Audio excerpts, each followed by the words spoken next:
I'll never forget the day my son-in-law Derek looked me in the eye and called me a useless old man.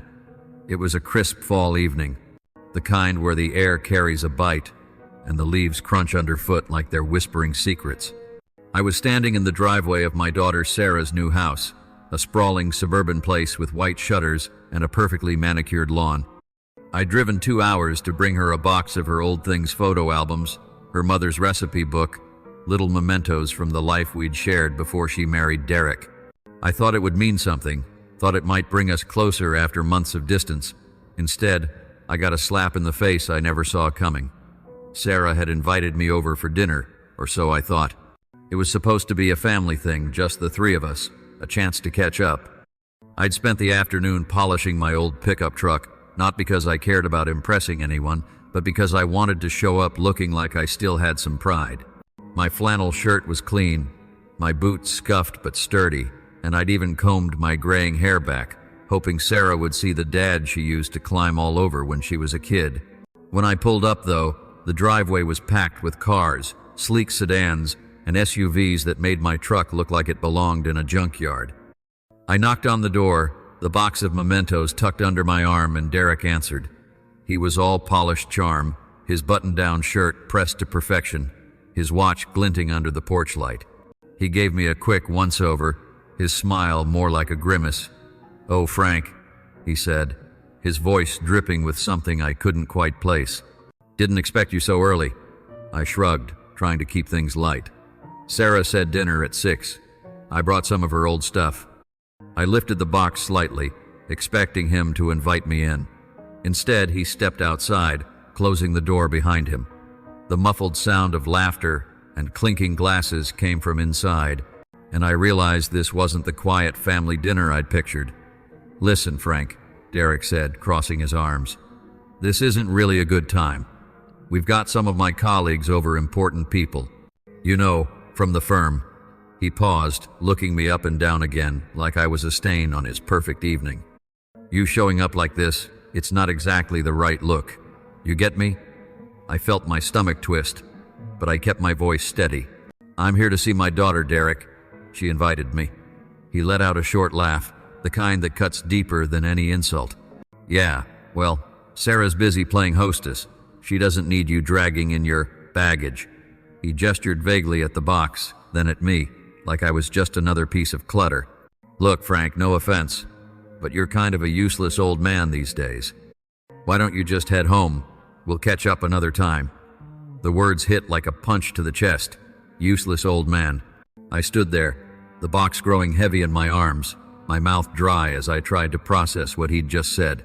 I'd raised Sarah on my own after her mother passed, worked 2 jobs to keep food on the table, sold my old motorcycle to pay for her dance lessons.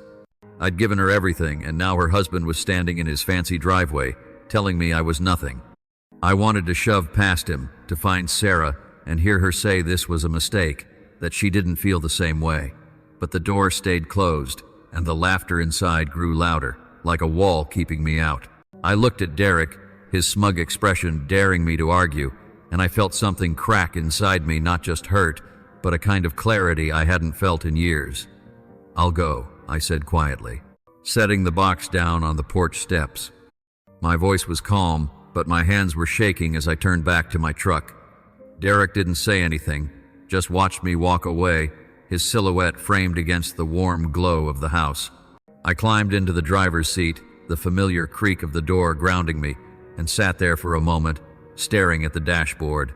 My phone was in the cup holder, an old model with a cracked screen, but it still worked. I don't know why I picked it up, but I did. Opening an app I hadn't checked in months, a business account tied to a side project I'd long since buried. The screen loaded slowly, numbers flickering into view, and I froze. It wasn't just a few dollars tucked away. It was more, much more, a reminder of a life I'd put on hold for Sarah. I sat there in the dark, the engine still off. The weight of Derek's words, "useless old man," clashing with the reality staring back at me from my phone. I wasn't useless. I wasn't nothing. And I sure as hell wasn't done. I started the truck, the engine coughing to life, and pulled out of the driveway. The box of mementos stayed on the porch, a piece of the past Sarah clearly didn't want. As I drove, the road stretching out into the night, I thought about the years I'd given her late nights fixing her bike, saving for her college, wiping her tears when she thought the world was too big. I thought about Derek's smirk, the way he dismissed me like I was trash.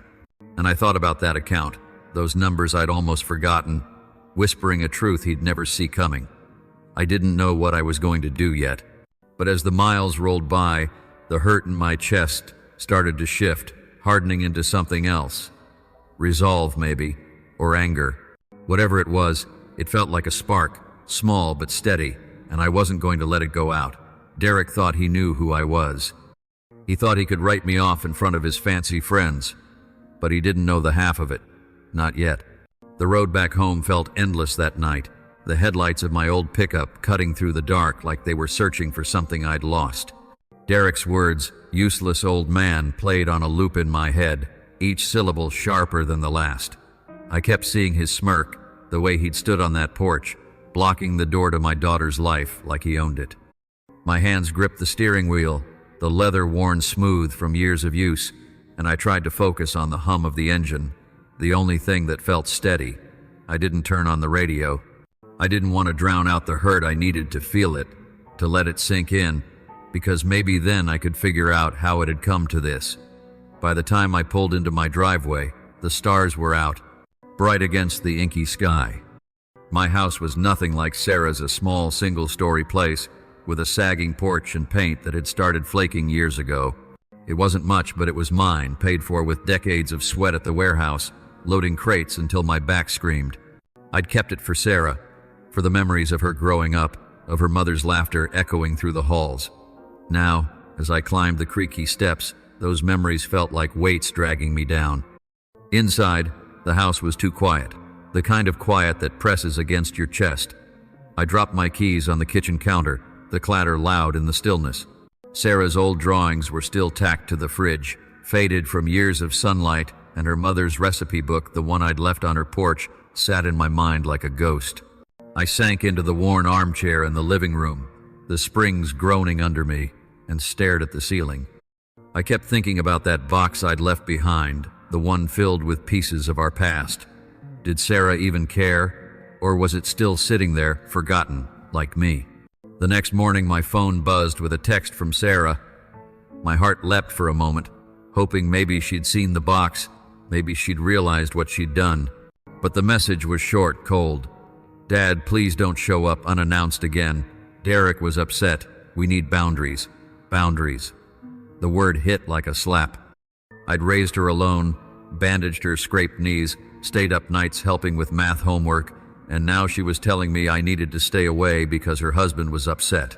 I stared at the screen, my thumb hovering over the reply button, but I couldn't find the words. What do you say to the daughter who's pushing you out of her life? I tried to keep busy that day, tinkering with a leaky faucet, mowing the patchy lawn, anything to keep my hands moving and my mind from spiraling. But by afternoon, I couldn't resist checking social media, something I rarely did. Sarah had posted pictures from the dinner I wasn't invited to her, and Derek smiling with his colleagues, all of them holding wine glasses in her perfect living room. The caption read, "Building our future with the best people by our side." No mention of me, no trace of the box I'd left. Just her new life, shiny and polished, with no room for the man who'd made it possible. I scrolled through the comments, my chest tightening with every one. Derek's friends had chimed in, "Power couple, living the dream." One of his colleagues, some guy named Greg, wrote, "Glad you kept the vibe upscale. Perfect night. Upscale." The word stung, a reminder of Derek's sneer, his dismissal of my flannel shirt and scuffed boots. I shut off my phone and walked outside, the cool air doing little to ease the burn in my throat. I sat on the porch steps, the same one Sarah used to run down to meet the ice cream truck, and let my mind drift back to the years I'd given her. I remembered the nights I'd come home from the warehouse, my hands aching from lifting crates, to find her asleep at the kitchen table, her schoolbooks spread out. I'd carry her to bed, even when she got too big, because I wanted her to know she was safe. I remembered selling my motorcycle, the one I'd loved since I was a kid, to pay for her senior trip to Paris. She'd come back glowing, talking about art and cafes, and I'd felt like every sacrifice was worth it. Now, those memories felt like a lie, like I'd been pouring my heart into something that didn't exist anymore. I thought about calling her, demanding to know why she let Derek talk to me like that, why she didn't stand up for me. But instead, I pulled out my phone again and opened that business account I'd checked the night before. The numbers were still there, bigger than I'd remembered, a quiet reminder of a side project I'd started years ago, a small logistics company I'd run on the side, hauling freight for local businesses. I'd let it go dormant after Sarah's mom died, too focused on raising her to keep it going. But the account had kept growing, investments ticking up while I wasn't looking. It wasn't millions, but it was enough to make me realize I wasn't the useless old man Derek thought I was. I didn't know what to do with it yet, but as I sat there, the porch creaking beneath me, I felt a flicker of something I hadn't in years. Not just anger, though that was there, simmering under the surface. It was purpose. Derek thought he could dismiss me, and Sarah was letting him. But they didn't know everything. Not about the account, not about the company, not about the man I'd been before I gave it all up for them. I stood up, brushing the dust off my jeans, and went back inside. I dug through an old filing cabinet in the spare room, pulling out a folder of paperwork from the logistics company. It was dusty, forgotten, but as I flipped through it, I saw names, contacts, deals I'd made years ago. One name stood out. Ellen, a friend who'd worked with me back then, now a lawyer with her own practice. I hadn't talked to her in years, but something told me she'd know what to do with this. I picked up my phone, my thumb hovering over her number, and took a deep breath. I wasn't sure what I was starting, but I knew one thing. I wasn't going to let Derek's words be the end of my story. The days after that night on the porch dragged on like a weight I couldn't shake. Derek's words, useless old man, clung to me, sharp and heavy, like gravel caught in my boots. I kept replaying that moment in Sarah's driveway, the way he'd blocked the door, the laughter from his fancy dinner party spilling out like a mocking chorus. My truck's engine had carried me home, but it couldn't drown out the ache in my chest, the kind that comes from realizing your own daughter might not care enough to stop her husband from tearing you down. I tried to keep moving, fixing a squeaky door, scrubbing dishes until my hands were raw, but every quiet moment brought me back to that box I'd left on her porch, abandoned like the life we used to have. A week later, I got a call from Sarah. My heart jumped, foolishly hoping she'd apologize, maybe say she'd found the recipe book and wanted to talk. But her voice was clipped, all business. "Dad, can you come by this weekend? We need to discuss something important." She didn't mention Derek's words, didn't mention the box, just something important, like I was being summoned to a meeting, not invited to my daughter's home. I should have said no, should have told her to come to me if it mattered so much. But she was still my Sarah, the girl I'd raised through tears and triumphs, and I couldn't say no to her, not yet. So, I drove the 2 hours back to her house that Saturday, the folder of logistics company paperwork tucked under the passenger seat, though I wasn't sure why I brought it. Maybe it was a reminder of the man I used to be, before I let everything revolve around her. When I pulled into her driveway, I saw the same sleek SUVs from last time, plus a new one, a glossy red convertible that screamed money. The front door was open, and I could hear voices, loud and confident, spilling out. This wasn't a family talk. It was another gathering, another stage where I didn't belong. I knocked anyway, clutching the keys in my pocket like they could anchor me. Derek appeared, his smile tight, his eyes flicking over my flannel shirt and jeans like I'd failed some unspoken dress code. "Frank," he said, stepping outside and pulling the door half closed behind him. "Good, you made it. Let's keep this quick." Before I could ask for Sarah, he waved me toward the garage, away from the house. I followed, my boots scuffing the pavement, and found Sarah waiting there, arms crossed, her face unreadable. Behind her stood a man in a suit, slick hair and a clipboard, who introduced himself as Greg, one of Derek's colleagues from the firm. The garage smelled of oil and fresh paint, and I noticed a stack of moving boxes in the corner, labeled with Sarah's handwriting. My stomach sank. "Dad," Sarah started, her voice flat, "we're moving forward with some plans, and we need your help." She glanced at Derek, who nodded like they'd rehearsed this. "This house, it's great, but we're looking at something bigger, something more fitting for our future. We need capital, and your place, it's just sitting there, too big for you now. We thought you could sell it, and we'd use the money to invest in our new property." I stared at her, the words sinking in like a slow poison. My house, the one I'd paid for with years of warehouse shifts, the one where I'd rocked her to sleep, where her mother's garden still bloomed, was too big for me. They wanted me to give it up, to hand it over so they could trade up to a fancier life. I looked at Greg, who was scribbling something on his clipboard, and then at Derek, who had that same smirk, like he'd already won. "You want my house," I said, my voice low, barely hiding the shake in it. "The one I raised you in. The one I kept standing after your mom died." Sarah's eyes flickered, maybe with guilt, but she pushed through. "Dad, it's not about that. It's practical. You're alone now. You don't need all that space. Derek's firm is expanding, and we need to make smart moves. Greg's already got buyers lined up for your place. It's a hot market." Greg chimed in, his voice smooth as oil. "It's a win-win, Frank. You get a nice payout, move somewhere smaller, easier to manage. We'll handle the details. You just need to sign a few papers." He slid a folder toward me, the same kind of slick paperwork I'd seen in offices where people like me were just numbers. I didn't touch it. I looked at Sarah, waiting for her to say something, to show me she was still the girl who'd cried in my arms when her mom passed.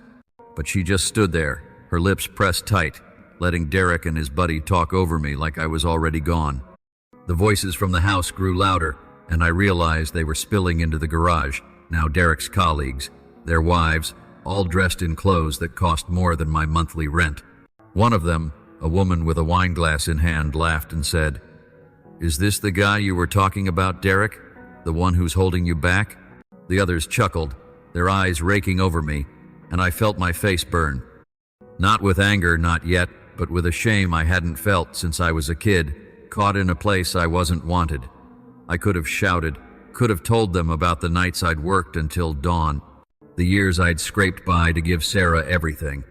But instead I smiled a small, tight smile that surprised even me. It wasn't surrender, it was something else, something I didn't fully understand yet. "I'll think about it," I said, my voice steady, almost too calm. Derek raised an eyebrow, clearly expecting a fight. Sarah looked confused, like she'd braced for tears or anger. Greg just shrugged, tucking the folder under his arm. "Don't wait too long," he said. "Market won't stay hot forever." I turned and walked back to my truck, their laughter trailing behind me like smoke. As I climbed in, I glanced at the folder under the passenger seat, the one with my old company's paperwork. I thought about the call I'd almost made to Ellen, the lawyer who'd known me when I was more than just Sarah's dad. I pulled out my phone, my thumb finding her number, and this time, I didn't hesitate. I hit call. As it rang, I felt that spark from the other night flare up again, brighter now, like it was ready to catch fire. The hum of my truck's engine felt like the only steady thing as I drove away from Sarah's house, the sting of that garage confrontation still burning in my chest. Derek's smirk, Sarah's silence, the laughter of their fancy friends, it all swirled in my head, mixing with the memory of Greg's slick voice telling me to sell my house like it was just another deal to close. I gripped the steering wheel, my knuckles pale, and tried to focus on the road, but my mind kept drifting to that folder under the passenger seat, the one with the paperwork from my old logistics company. It was a piece of a life I'd buried, but it was calling me back now, louder than ever. I didn't head home. Instead, I pulled into a truck stop just off the highway, the kind of place with greasy coffee and waitresses who call you hon without knowing your name. The neon sign buzzed overhead as I slid into a booth, my phone in hand, still warm from the call I'd made to Ellen. She'd answered on the third ring, her voice as sharp and no-nonsense as I remembered from the days we'd worked together, back when I was hauling freight and building something I thought would last. "Frank," she'd said, "it's been too long. You in trouble?" I'd laughed, a dry sound that didn't feel like mine, and told her I needed to talk, not over the phone face to face. So, there I was, sipping burnt coffee, waiting for Ellen to meet me. The folder from Sarah's garage sat unopened on the table, a silent accusation. I hadn't looked at it, didn't need to.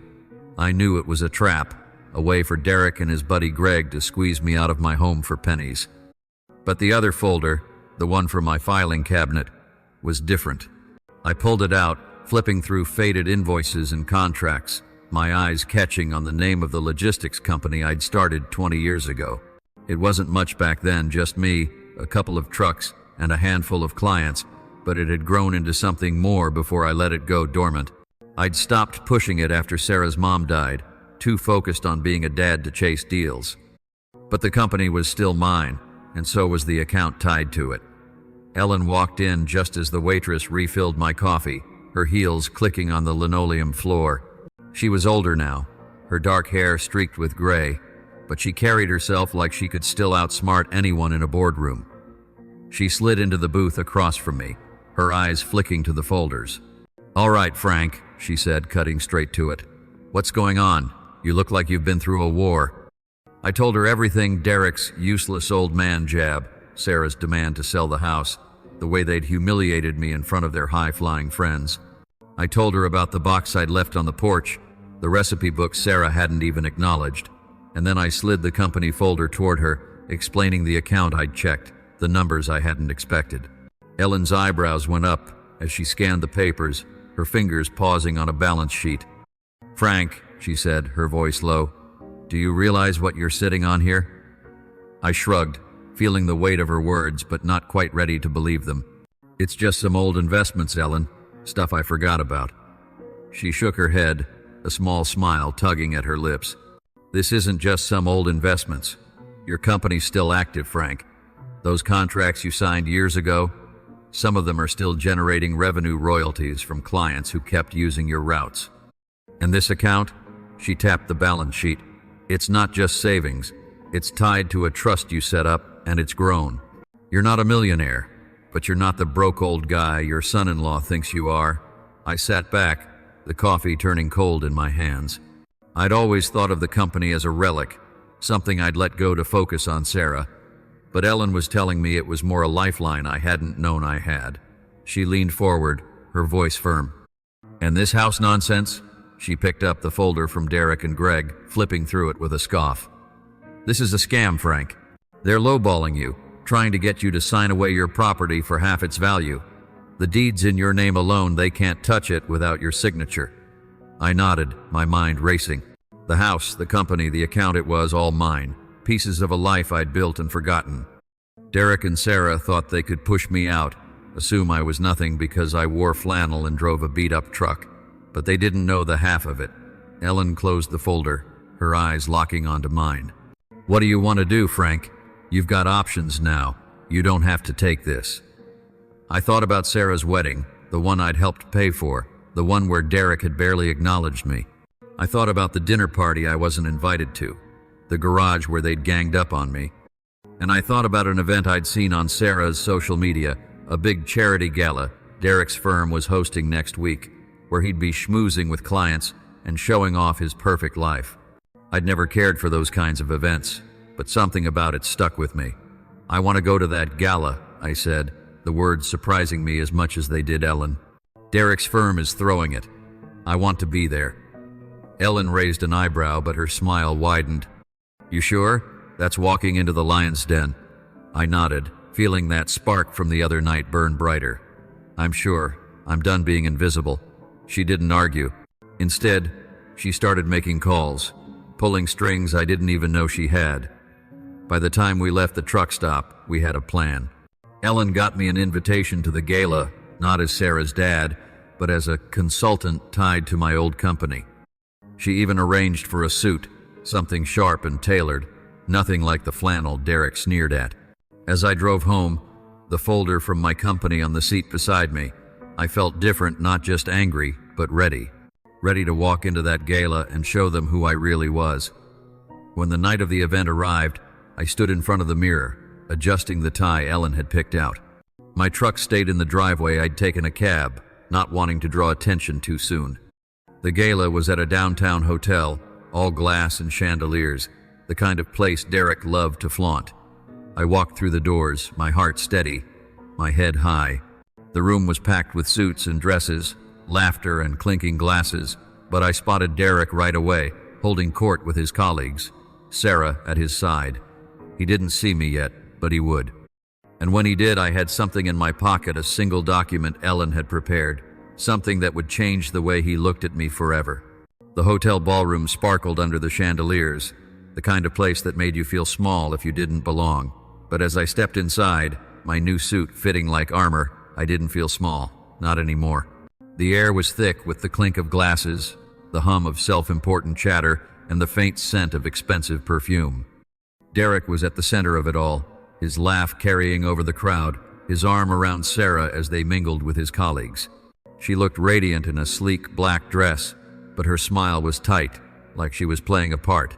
I stood in the doorway, unnoticed for now, and felt that spark from the truck stop flare into something hotter, something unstoppable. I'd spent years fading into the background, letting Sarah's life take center stage while I worked my warehouse shifts and patched up our old house. But tonight, I wasn't the useless old man Derek had sneered at.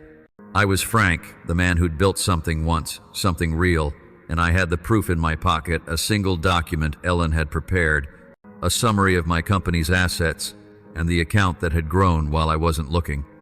It wasn't just about the money, it was about showing them I wasn't what they thought. I moved through the crowd, my head high, ignoring the glances from Derek's colleagues. Some of them might have been at that dinner party, the one where I'd been turned away, but I didn't care. I caught Sarah's eye first, her face freezing as she spotted me. She whispered something to Derek, who turned, his confident grin faltering when he saw me. "Frank?" he said, his voice loud enough to draw attention. "What the hell are you doing here?" The room didn't go silent, not like in the movies, but the people nearby paused, their conversations dipping as they turned to watch. I smiled, that same calm smile I'd found in Sarah's garage, and stepped closer. "I was invited," I said, my voice steady, loud enough to carry. "Thought I'd see what all the fuss is about." Derek's eyes narrowed, his jaw tight. "This is a private event," he said, stepping forward like he could push me out with his presence alone. "You don't belong here." Sarah touched his arm, her voice low. "Dad, please, this isn't the place." I looked at her, my daughter, the girl I'd raised through sleepless nights and endless sacrifices. Her eyes were pleading, but not for me, for her perfect evening, her perfect life with Derek. That hurt more than Derek's words ever could, but I didn't back down. I reached into my pocket and pulled out the document Ellen had given me, holding it up so they could see it but not handing it over. "Not yet." "You called me useless," I said, locking eyes with Derek. "Stood in your driveway and told me I was holding you back. You wanted my house, my life, to fund your big plans. But you never asked who I really am." The crowd was watching now, their murmurs growing quieter. Derek's face reddened, but he forced a laugh, trying to play it off.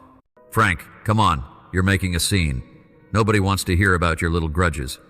"Grudges?" I said, my voice rising just enough to make him flinch. "I raised your wife alone. I worked 2 jobs so she could have everything. School, trips, that wedding you're still paying off. And you think you can write me off because I don't fit your world?" I held up the document, letting the light catch the letterhead with my company's name. "This is my company, the one I built before you were even in the picture. It's not dead, Derek. It's worth more than you think." His eyes flicked to the paper, confusion creeping in. Sarah's hand dropped from his arm, her face pale as she stared at me. I didn't stop. "That house you want to sell? It's mine, always has been. And this?" I tapped the document. "This shows the account tied to my company, the one I forgot about while I was busy raising your wife. It's not millions, but it's enough to make you look like a fool for calling me useless." A gasp rippled through the crowd.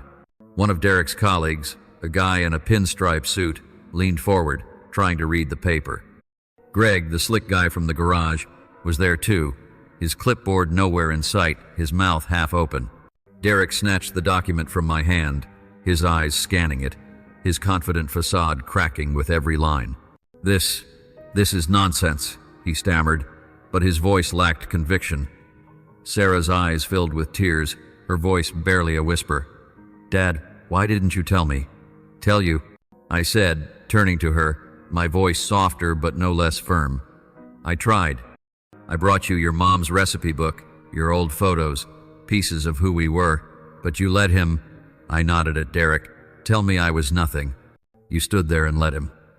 She shook her head, tears spilling over, but I wasn't done. I looked at Derek, who was still clutching the document like it might save him. You thought you could take my home, my life, because I look like some tired old man. But you don't know me, and neither do your friends. I gestured to the crowd, some of whom were whispering to each other, their eyes flicking between me and Derek. One woman, probably a client, stepped closer, her voice curious. You're the owner of that logistics company? I've heard of it. You're still active? I nodded, keeping my voice steady. Active and growing. And I'm not signing anything you or your buddies draw up. I looked at Greg, who shrank back, then at Derek. You might want to rethink who you call useless. Derek's face was a mask of rage and embarrassment, his colleagues shifting uncomfortably around him. Sarah reached for me, her voice breaking. Dad, I'm sorry. Please, let's talk. But I stepped back, shaking my head. You made your choice, Sarah, I said. My words quiet but heavy. You chose him, his world, his words. I'm done begging to be part of it. I turned and walked toward the exit, the crowd parting around me. Derek called after me, his voice sharp but desperate. Frank, wait. You can't just... But I didn't stop. The document was still in his hand, but I didn't need it.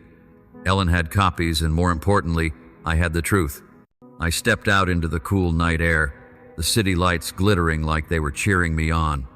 My cab was waiting, and as I climbed in, I felt lighter than I had in years. Derek and Sarah could keep their gala, their plans, their perfect life. They'd learn soon enough that underestimating me was the biggest mistake they'd ever made. The cab ride away from the gala felt like a release, the city lights blurring past like they were carrying me into a new chapter. Derek's desperate shout, Frank, wait, and Sarah's tearful plea lingered in my mind. But they were distant now, like echoes from a life I was leaving behind. I'd walked into that glittering ballroom with my head high, shown them who I really was, and walked out without looking back. For the first time in years, I felt unburdened, like I'd shed the weight of their expectations, their dismissals, their betrayal. The night air was cool against my face as I leaned back in the cab, the suit Ellen had picked out still crisp, a reminder that I wasn't the useless old man Derek had tried to make me. I didn't go home that night. Instead, I had the driver take me to a small motel on the edge of town, a quiet place with peeling wallpaper and a flickering sign that promised free Wi-Fi. I checked in, tossed my bag onto the bed, and sat by the window, watching headlights flash across the empty lot. The document I'd shown Derek was still with him, but I didn't care. Ellen had copies, and more importantly, I had the truth, my company, my account, my life. They weren't just relics of the past. They were proof I was more than Sarah and Derek ever gave me credit for. The next morning I called Ellen. Her voice was warm, with a hint of pride. You stirred up quite a hornet's nest, Frank, she said when I told her about the gala. Word's already getting around Derek's firm. His colleagues aren't exactly thrilled with him right now. I could hear her flipping through papers, her mind already working. So, what's next? You've got options now. The company, the house, the account. What do you want to do? I leaned against the motel window, the glass cool against my palm. I'm selling the house, I said, the decision feeling right as soon as I said it. Not for them, for me. I'm done holding on to the past. Ellen didn't miss a beat. Smart move. The market's good, and with your company's assets, you've got enough to start over anywhere. Where are you thinking? I didn't have a clear answer yet, but the idea of a fresh start was like a spark catching fire. I pictured a small town, maybe near a lake, where the mornings were quiet and the air smelled of pine. I'd always loved fixing things, cars, furniture, anything with a story, and maybe I'd open a workshop, something small, just for me. Or maybe I'd travel, see the places I'd dreamed of when I was younger, before life became about paying bills and raising Sarah. Over the next few weeks, things moved faster than I expected. Ellen connected me with a real estate agent who didn't know my history, didn't need to. The house sold quickly, for more than Derek and Greg's lowball offer had dared to suggest. I didn't tell Sarah or Derek. They didn't deserve to know. The money went into my account, joining the funds from my company, which Ellen was helping me revive. It wasn't a fortune, but it was enough to build a life that was mine, not defined by anyone else's needs. I heard through a mutual friend, an old neighbor named Clara, that the gala had left a mark. Derek's colleagues had started whispering about his misjudgment, and one of his big clients had pulled out of a deal, citing trust issues. Sarah had tried calling me, leaving voicemails I didn't listen to, her number lighting up my phone like a plea I wasn't ready to answer. Clara said Sarah was struggling, that Derek's charm was wearing thin, that the perfect life they'd built was cracking under the weight of their own choices. I didn't feel joy hearing it, just a quiet ache. She was still my daughter, but she'd chosen her path, and I wasn't going to let it pull me back. I packed light a few clothes, some old tools, a photo of Sarah's mom that I couldn't leave behind. The rest, I donated or sold, including the recipe book I'd tried to give her. If Sarah didn't want those memories, someone else would. I ended up in a small lakeside town a few hours away, where the water reflected the sky like a mirror, and the locals nodded hello without asking too many questions.